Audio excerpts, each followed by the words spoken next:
What are the three most important things in life? The first one, simplicity. Second one, simplicity. And of course the third one, simplicity. Here we are in the Adelaide Hills, and this house, it seems to be a simple, even modest home in the Australian bush, but it contains some of the radical ideas that have made Glenn Murcutt the closest thing to a truly Australian architect. Glenn Murcutt is this week's Talking Head.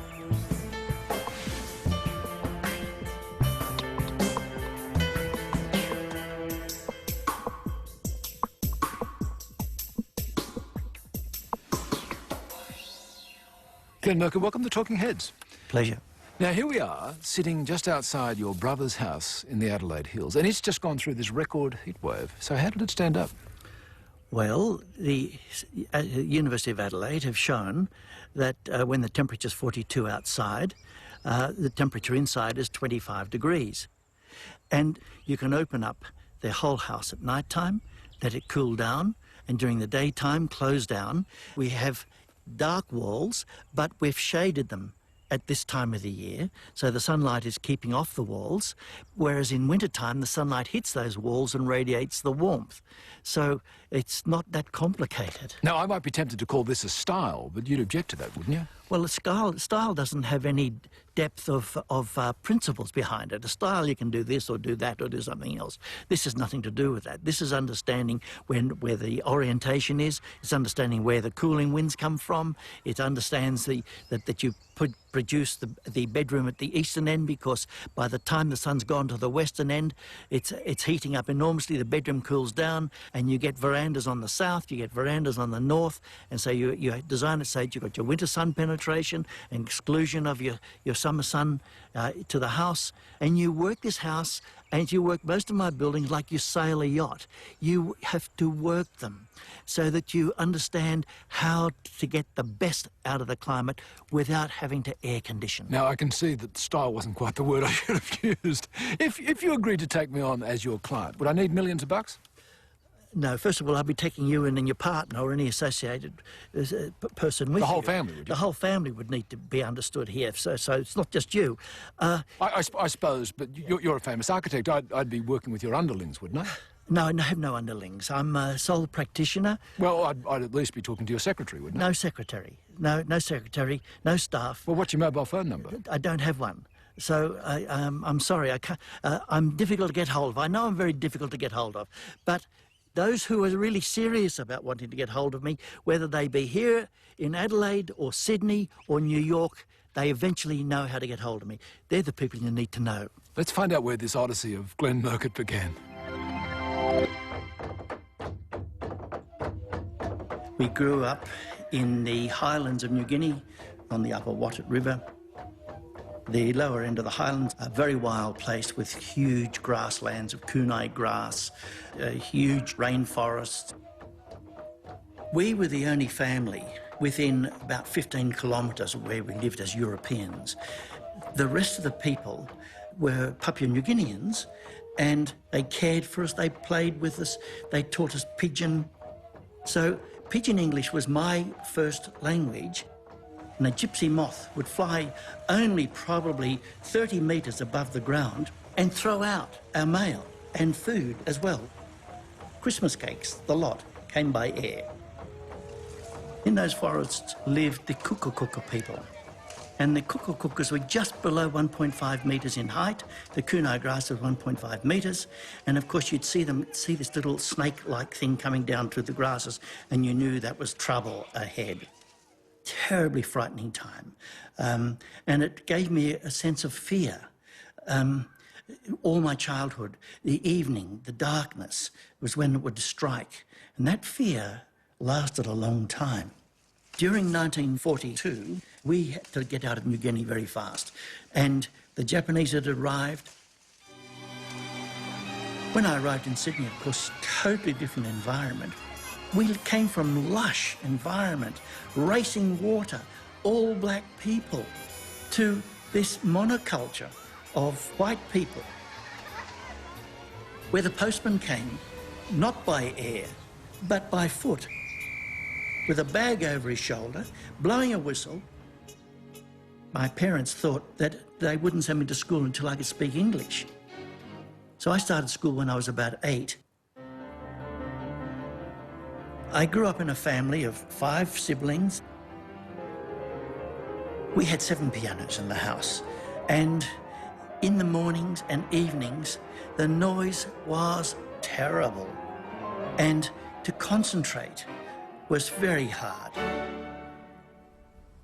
I found silence by leaving the house, and I had set up in the bush a place where I could sit and draw and think quietly. That was my real reclusive place. From about the age of 13, my father took me on the hillside of Clontarf and examined the Angophora costatas. At the top of the hill, we could see the nutrients were far less, the trees were smaller, the leaf structure was smaller. As we went down the hillside, the structure was greater, trees were larger, nutrients were higher. And that's been with me for the rest of my life, the understanding of place, and it guided me in the design of my architecture. I set about designing my own aeroplanes. I learnt how air moved and why a wing gave lift. We built a boat together, a racing skiff. It was a great experience because sailing teaches you about wind, it teaches you about water and how you can capitalise on tides, how you can capitalise on wind pressure increases, all those things. So the junction of flight and boats has stood with me all my life. As my father was bringing in architectural forums, he insisted that I read the principles underlying the designs of many works. And from the time I was 15 onwards, I decided I wanted to become an architect. Your dad seems to be quite a character. Indeed. He was an amazing man in most ways. Very determined. He was a driving force in the family. He was very, very instructive all the time. Could never get away from him. Silence was so beautiful when one got it. Well, part of this personality was to be a bit of a tyrant as well, in terms of the expectations on you and your siblings. He was a tyrant. His expectations of himself and the level of survival he had to undertake to survive in Papua New Guinea was so great that he saw life for any child in Australia was absolutely living on the cushion. These people you lived among had a very evocative name. Yeah. We lived amongst the Kukukuka people, now known as the Manyamya people. At that time, fearsome people. And they actually attacked. Now, at the time, we thought this was just terrible, and they killed a local German man by the name of Boehm up there. They ate him and put his head on the airfield in Surprise Creek in a bag. That? We were told about this as children, and we're very careful. You've got to be very, very careful what you're doing. Keep your eye open. You've got to observe. You've got to smell.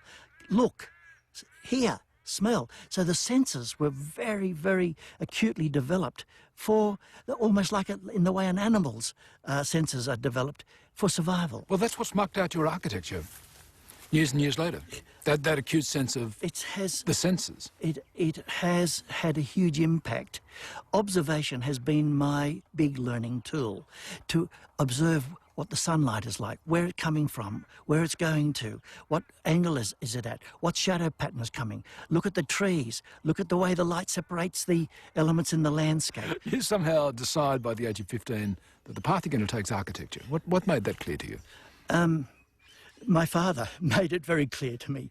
He brought in Architectural Record and Architectural Forum, both American journals, and he would find a very interesting article or a very interesting building, and he'd give it to me and say, "Son, read this." And you say, "Oh, geez, I'd rather be playing outside than reading this." And I'd have to read it. And then he'd sit down and challenge me about it and say, "What about this? This question? Why is it off the ground? Why is this building all glass?" You knew, unless you got that answer, you would have to read the article again. And so it all of a sudden brought an interest about the underlying principles of buildings, of all sorts of buildings. And that I then began to find fascinating. But he knew I could deal with the ideas that he was articulating, what were in the journals, and he could see that I might do well in architecture. Glenn, failures are often more telling than successes, and at university you failed, a big subject, sunshine and shade. It's the only subject I had to repeat. I did a couple of posts, but I think I might have one of the few people that might have learnt something about sunshine and shade. It became a very, very integral part of my thinking. Well, soon after you married Helen, you went overseas to Europe to experience a whole new world of architecture. In 1962, I travelled to Europe, worked in London, lived finally in the Greek islands for 6 months altogether. I realised that the limitation of materials and the use of form and light were absolutely critical to understanding architecture. I also learnt what it was to be in a courtyard, to be with a group of people, and to be in this courtyard, surrounded entirely by walls with this beautiful light, beautiful food. I said, this is life, this is architecture. I went up to the whole Nordic region. I experienced the work of some Swedish architects, Danish architects, the work of Utzon, and then on to see Aalto's work, which was just for me an opening up of the possibilities. He was an architect, a man who actually worked with the land and not against it. I love living in Europe. I decided I was going to live in England, and tragically, a member of my wife's family was killed. Our first son was born, Nicholas, and we said, okay, let's pack up and go back to Australia. Much before I was ready to come back, I felt very down about it. On the other hand, I worked in a very good office, Ankit, Mortlock, Murray and Woolies. But in a way, I realised I became unemployable because I had a different thing going inside me, and I realised that I had to do it myself. In 1969, I realised it was time for me to enter practice. 9 months after I was in practice, my brother realised that I didn't have much work on, and he came to me and he said, it would be really nice if you would design a house for us. That house was followed immediately by a house for Laurie Short. Both these buildings received recognition. And then doing the mother's house, Mari Short, the house at Crescent Head, Kempsey area, was a turning point in my career. Mari said that she was going to possibly move the house to another site with the same orientation. So I had to design it that could be disassembled. What I realised in an area like Kempsey, where tank bending was a norm, I was able to actually roll the roof. And because I was able to roll it, I was able to get that, in a sense, aerofoil section, like that of an aircraft wing that gives the lift. So that roof, in fact, is lifting, pulling the air out. I don't know of any roof that was like that up to that time. In a shorthand way, some people might say your architecture is environmental architecture, but it's not quite the expression you'd use to describe it, is it? It is about environment, but it's taking into account where materials come from, the true costs, to understand that timber is a very marvellous material. It's a renewable resource. It takes only 5 megajoules of energy to process a kilogram of timber. It's just marvellous. A kilogram of aluminium, for example, takes 43 megajoules of energy. Hugely different. So it allows you to proportion the use of materials in a building, put things together in a way you can pull apart and reuse them.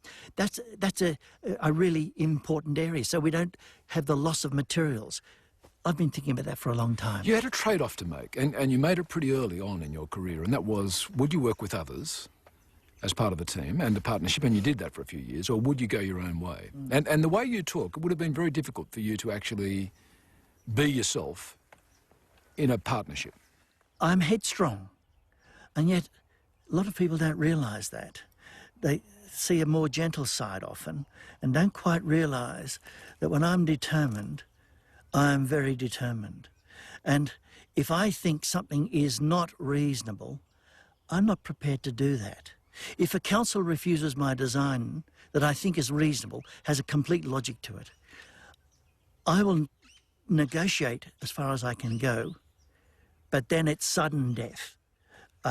Straight to the Land and Environment Court. I won't take any more mucking around, because I can't take the mucking around. It just drives me mad that I'm dealing with people that simply don't understand. So I don't call myself an environmental architect, but I'm certainly interested in the environment. What did your dad say about you going alone in architecture? Yes, it was in his last year of life, and it was very lucky for me that he was still alive at the time. He said to me, "Son, now that you're entering your practice, you must remember to start off the way you would like to finish. And for every compromise you make in your work, and you knowingly make in your work, you must remember the result represents the quality of your next client," which was very significant pieces of advice. My career has been beleaguered by councils, and in particular the planning department. I remember in one case where it was argued that the house didn't harmonise with the buildings in the area. Well, if you think of the word harmony, harmony is disparate sounds when placed together make a pleasing whole. Are they asking me for harmony, or are they in fact asking me for monotony? We like to put a building in the middle of the site and have all this ground all the way around it. We are much better off if we can open up so that we can get rooms on the southern part of a site, for example, that get a northern light through a courtyard. And in summertime, you can bring shade devices over this. This is entirely logical. But to get this through council requires incredible effort. These obstacles all the way. And the only way that one gets out of these is to go to the farm, where I get silence, walking in the forest of the farm, going for a swim at Smoky Cape. To walk in the landscape is great, peaceful time. It's wonderful. And just to be in my own head, designing, even though it's frustrating at times and anxious making, it is nevertheless the silence that I really need. I designed a house for Jenny Key in Blackheath, and Bundak Marika had become a friend of Jenny's. "Oh," she said, "I love Jenny's house." She said, "It is a healthy building. Would you consider designing a house for me one day?" It'll probably feel more at home having to be exposed to that environmental connection. I went 3 or 4 times, sometimes up to about 8 days, where we went out bush. I learnt to live on bush tucker. It was an extraordinary experience for me to teach students internationally is wonderful, with receptive minds, questioning minds. There are no restrictions on you except your own perception. Teaching makes one a better architect, in my view. One has to articulate one's ideas and to be clear about it. Concentrate a program over the next 4 days. I've been teaching in Yale and UCLA and Seattle and Dublin and Sydney. And I've also been teaching in Papua New Guinea several times. And speaking a little pidgin, again, gave me a very distinct connection back with the people. And it really did feel like I belonged. Going back to PNG also resolved a few other things for you, like your lifelong fear of the dark. Here I was, all my life, till I was 50 years of age, a fear of the dark. And remember, I did my course at night time, and I had to walk 1.5 kilometres from Seaforth down to Clontarf Beach through the bush in very dimly lit path. And I was terrified, absolutely terrified. And it wasn't until I went back to New Guinea I realised what it was, and I was able to handle that. And now I've got no difficulty at all. But it was Papua New Guinea that gave it to me, and I also taught me what it was, and I was able to deal with it after that. Well, it also explains why you spend most of the night working, of course. Maybe. You won the big Oscar, the Nobel Prize for Architecture, the Pritzker Prize. How did you feel when you picked up the phone and were told that? Oh, I didn't believe it. I said, look, some of my friends would do this to me. How would I know? Somebody on the end of the phone could ring up and say, you're the recipient of this year's Pritzker Prize. And so I said, there's no way I can take you seriously on this. He said, well, look, I don't know how to convince you. You've got to take me seriously. And all of a sudden I started to go into a cold sweat, and I thought, this guy might be right.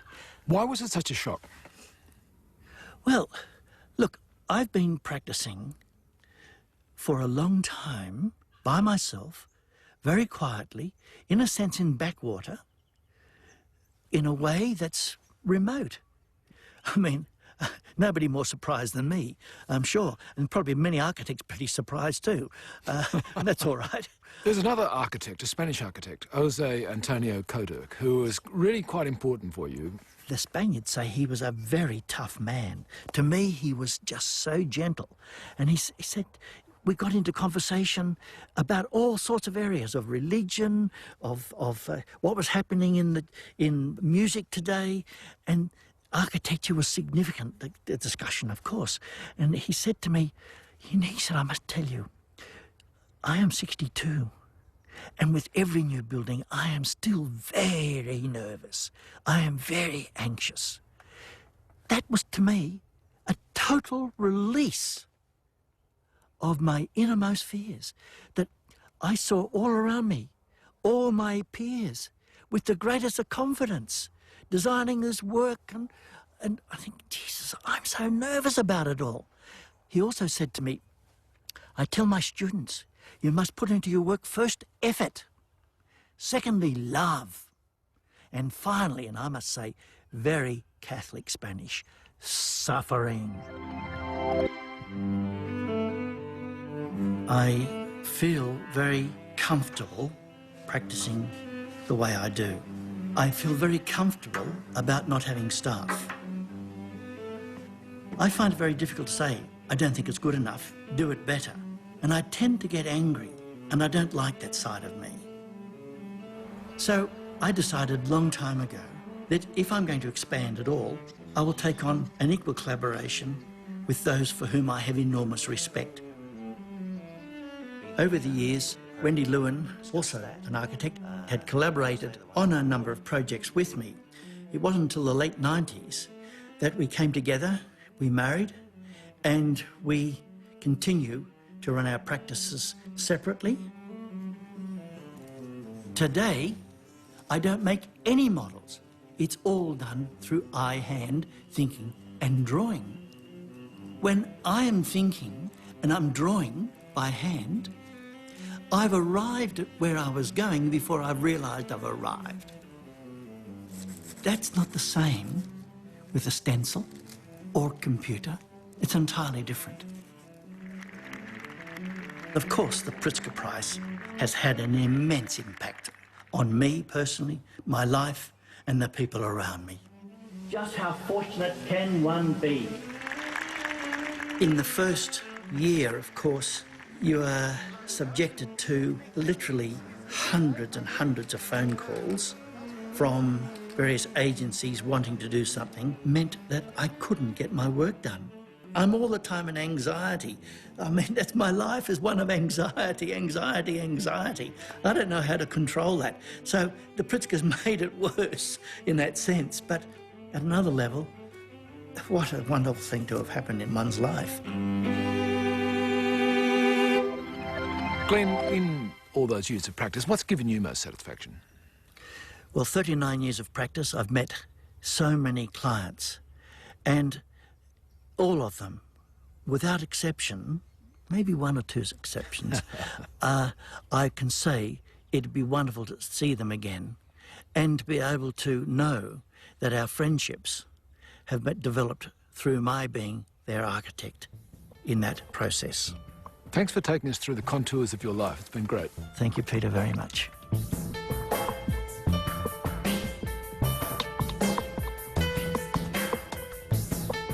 On Thursday, join designer Kevin McLeod for a new series looking at the transformations made to a home's interior in Grand Designs Indoors, 6:08, Thursday night on ABC One.